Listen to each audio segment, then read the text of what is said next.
तो भी क्या हुआ अगर छोटे से गांव का लड़का साउथ कोरिया के सबसे बड़े बिजनेस एम्पायर की रानी से शादी कर ले।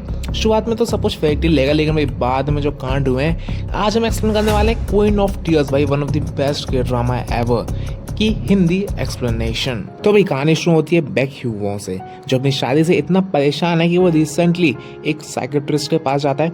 और क्वींस ग्रुप की फैमिली बहुत ही टॉक्सिक है। इनका दादा यानी चेयरमैन होंग एक डिक्टेटर की तरह फैमिली को कंट्रोल करता है। उसकी माँ से चिढ़ती है क्योंकि उसको लगता है कि उसके बड़े बेटे की मौत हेन की वजह से हुई है, और हेन खुद ह्यूवो के साथ एक बॉस की तरह बिहेव करती है। तो मतलब दोनों खुश नहीं है। अब ह्यूवो इतना डिप्रेस्ड हो चुका था कि वो डिवोर्स लेने का फैसला करता है। वो डिवोर्स पेपर्स तैयार करता है और हिम्मत करके हेन को देने जाता है। पर उससे पहले कि वो कुछ कहता, हेन उसको एक ऐसी खबर देती है जो ह्यूवो की दुनिया हिला देती है। हेन बताती है कि उसको क्लाउड साइटोमा नाम की एक रेयर ब्रेन डिजीज हो गई है और डॉक्टर्स ने कहा है कि उसके पास सिर्फ जिंदा रहने के लिए सिर्फ 3 महीने हैं। ये सुनकर जो अपना बैक ह्यूवो है अपना फैसला बदल लेता है और अंदर ही अंदर वो खुश होता है शुरू में कि उसको बिना किसी डिवोर्स और फैमिली के गुस्से का शिकार होते हुए 3 महीने बाद आज़ादी मिल जाएगी, क्योंकि अपनी हेन मर जाएगी।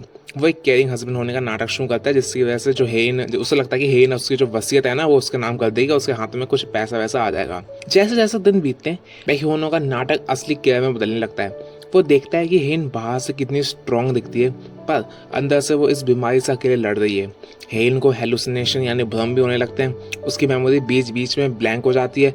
इन पलों में वो बैक ह्यूवो के हमेशा उसे प्रोटेक्ट करता है। एक हंटिंग ट्रिप के दौरान जब एक वाइल्ड बियर हेन पर अटैक करने वाला होता है तो बैक ह्यूवो अपनी जान पर खेलकर उसको बचाता है। यहाँ से हेन के दिल में भी अपने ह्यूवो के लिए प्यार जागने लगता है। पर भाई यहाँ एंट्री होती है कहानी के मेन विलन यून एनसंग। एनसंग एक फेमस इन्वेस्टर है और हेन का कॉलेज बैचमेट रह चुका है। वो देखने में बड़े ही चार्मिंग लगता है, लेकिन भाई उसके इरादे बहुत खतरनाक हैं। वो क्वींस ग्रुप को बर्बाद करके उसकी पूरी तरीके से उसे टेक ओवर करना चाहता है। उसकी इस साजिश में उसकी माँ मदद कर रही होती, जो कि अभी जिसका नाम है सियोल ही, और वो मौजूदा गर्लफ्रेंड है अपने चेयरमैन होंग की। ये दोनों माँ बेटे पिछले 20 साल से क्वींस ग्रुप को लूटने का प्लान बना रहे होते हैं। अब भाई हेन को एक नए ट्रीटमेंट के बारे में पता चलता है। जर्मनी में वो होती है, वो लोग जर्मनी जाते हैं, वही जगह जहाँ पे बैक ह्यूवो और हेन ने अपना पहला हनीमून बनाया था। वहाँ उनके बीच के फासले कम होने लगते हैं, तो वो वापस एक रियल कपल की तरह फील करने लगते हैं। पर तभी सियोल में एनसंग एक चाल चलती है और हेन की माँ को अपने बैक ह्यूवो के लॉकर से वो डिवोर्स पेपर मिल जाते हैं। और जो हेन की फैमिली है ना वो उसको ये पेपर जर्मनी भेज देती है। और भाई जब हेन को उन पेपर्स के बारे में पता चलता है तो उसका दिल पूरी तरीके से टूट जाता है और उसका बचा खुचा भरोसा भी बैक ह्यूवो से उठ जाता है। अब भाई कोरिया वापस आने के बाद हेन और बैक ह्यूवो के बीच में कोल्ड वॉर शुरू हो जाती है। हेन बदला लेने के मूड में होती है और बैक ह्यूवो को बर्बाद करने की ठान लेती है। पर अपने बैक ह्यूवो सीक्रेटली अभी भी एनसंग की साजिशों की इन्वेस्टिगेशन कर रहा होता है। अब एनसंग और मो सील ही अपनी अल्टीमेट चाल चलते हैं। जो उसकी गर्लफ्रेंड होती है ना चेयरमैन होंग की, वो उसको पॉइजन देकर कोमा में भेज देती है और लीगल पावर ऑफ अटॉर्नी बन जाती है। और जो क्वींस ग्रुप के सारे शेयर्स हैं, सारी प्रॉपर्टी है, वो अपनी सियोल ही अपने नाम कर लेती है। रातों रात साउथ कोरिया की सबसे अमीर फैमिली सड़क पर आ जाती है। उनके बैंक अकाउंट्स फ्रीज हो जाते हैं और उनके पास रहने की जगह तक नहीं बचती। इस बुरे वक्त में जब उनके सभी अमीर दोस्तों ने उनसे मुंह मोड़ लिया, तब बैक ह्यूवो उनकी ढाल बनता है और वो पूरी होंग फैमिली को अपने छोटे से गांव यानी योंग दूरी ले आता है। यहाँ हमें बहुत ही ब्रिलियंट कॉमेडी और इमोशंस देखने को मिलते हैं। अमीर होंग फैमिली को खेत के बीच साधारण खाना और बिना किसी लग्जरी के रहना पड़ता है। बैक ह्यूवो की फैमिली उनको बहुत प्यार से रखती है। यहाँ हेन की माँ को अपनी गलती का एहसास होता है। वो देखती है कि जो बैक ह्यूवो है और उसकी फैमिली कितने अच्छे हैं। इस गांव की शांति में हेन और बैक ह्यूवो के बीच की सारी गलतफहमियां दूर हो जाती हैं और दोनों जेन्युइनली वापस प्यार में पड़ जाते हैं। एक एपिसोड में हमें पता चलता है कि बैक ह्यूवो के पास जो पुराना MP3 प्लेयर था वो एक्चुअली स्कूल के दिनों में हेन का ही था। यानी इनका कनेक्शन तो बहुत पुराना है, तो मतलब भाई डेस्टिनी तो देख ली जा चुकी है। लेकिन भाई अब बारी थी बदले लेने की। बैक ह्यूवो अपने लॉयल दोस्तों के साथ मिलकर एनसंग पर लीगली अटैक शुरू करता है। इधर हेन की तबीयत दिन ब दिन खराब हो रही होती है। एक दिन उसको इतना बड़ा हेलुसिनेशन होता है कि वो एनसंग को बैक ह्यूवो समझकर उसकी कार में बैठ जाती है और जब बैक ह्यूवो को ये देखकर कंप्लीटली तोड़ देती है। और जो अपना एनसंग होता है वो हेन को ब्लैकमेल करता है कि अगर उसने उससे शादी नहीं की तो वो बैक्यूनो को जेल भेज देगा। पर अपनी हेन एक लाइव प्रेस कॉन्फ्रेंस में जाती है और पूरी दुनिया के सामने अनाउंस कर देती है कि यून संग ने क्वींस ग्रुप के साथ फ्रॉड किया है, जिसकी वजह से सारे शेयर्स के हो चुके हैं और बैक्यूनो को धोखा नहीं दिया उसने। साथ ही वो पहली बार पब्लिकली अपनी टर्मिनल इलनेस के बारे में बताती है, जिससे एनसंग का प्लान भी फेल हो जाता है। इसी बीच अपने जो चेयरमैन होंग थे, जो कोमा में थे, वो थोड़े से ठीक हो जाते, लेकिन भाई अपने आप को स्ट्रेस से गिराकर सुसाइड कर लेते हैं वो। और उन्होंने वो ऐसा इसलिए किया ताकि जो म्यो सियोल ही को जो पावर ऑफ टर्नी मिली है वो खत्म हो जाए और उनके सारे सीक्रेट स्लश फंड उनके परिवार को मिल सके। अभी जर्मनी से एक चमत्कार वाली खबर आती है। डॉक्टर्स कहते हैं कि हेन की सर्जरी पॉसिबल है, लेकिन इसका एक बहुत बड़ा साइड इफेक्ट है। सर्जरी के बाद हेन अपनी जिंदगी की सारी यादें खो देगी। जब हेन को ये पता चलता है तो वो सर्जरी करवाने से मना कर देती है। उसका मन था कि जो ये भी यादें हैं उसकी, खासकर बैक्यूनो के साथ उसके पहचान है, अगर वो बैक्यूनो को भूल जाएगी तो जिंदा रहने का क्या फायदा। एक बहुत इमोशनल सीन में बैक्यूनो चर्च में रोता है। वो हेन से भीख मांगता है कि प्लीज जिंदा रहो, मैं तुम्हें रोज नई यादें बना कर दूंगा। आखिरकार बैक्यूनो के प्यार के आगे हेन हार मान लेती है और सर्जरी के लिए रेडी हो जाती है। हेन और बैक्यूनो जर्मनी जाते हैं। ऑपरेशन थिएटर के बाहर बैक्यूनो वेट कर रहा होता है, पर एनसंग वहाँ पहले से एक बहुत बड़ी साजिश रच चुका होता है। वो जर्मनी की पुलिस को एक फेक एविडेंस देकर बैक्यूनो को मर्डर केस में अरेस्ट करवा देता है। बैक्यूनो रोते हुए चीखते हुए हेन से मिलने की कोशिश करता है, पर पुलिस उसको खींच कर ले जाती है।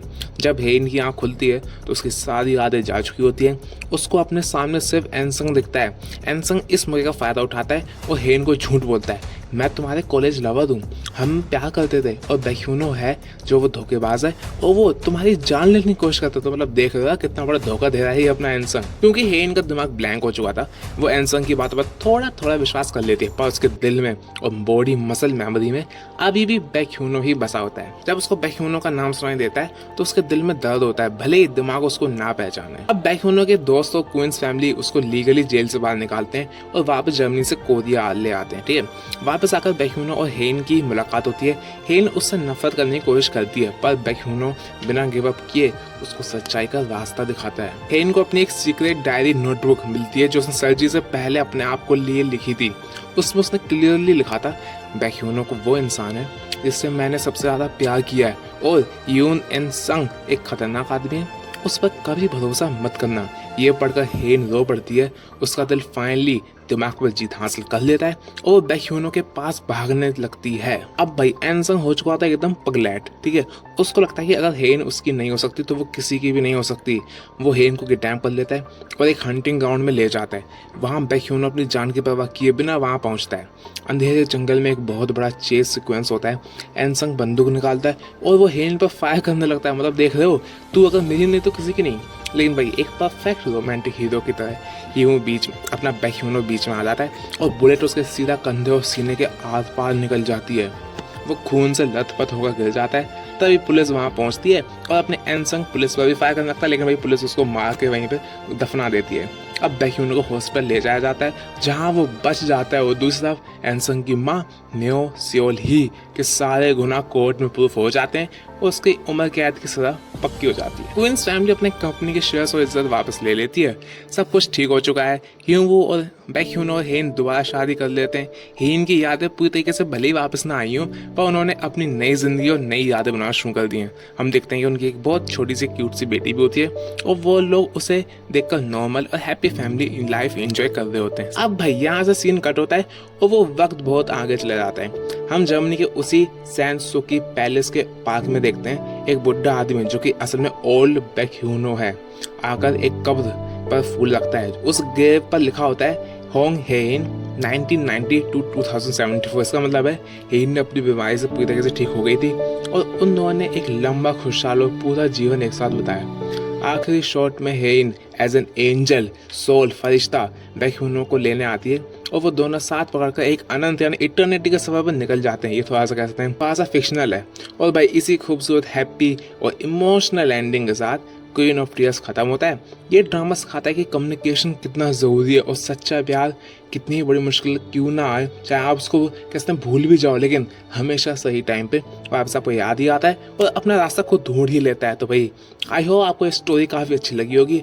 नेटफ्लिक्स पे अवेलेबल है, आप उसको देख सकते हो। बाकी तो यार मिलता हूँ मैं और भी नए के ड्रामा साथ, आप कमेंट्स बता सकते हो। मैं ऐसे स्टोरीज लाता रहता हूँ, तब तक के लिए आई लव यू गाइस।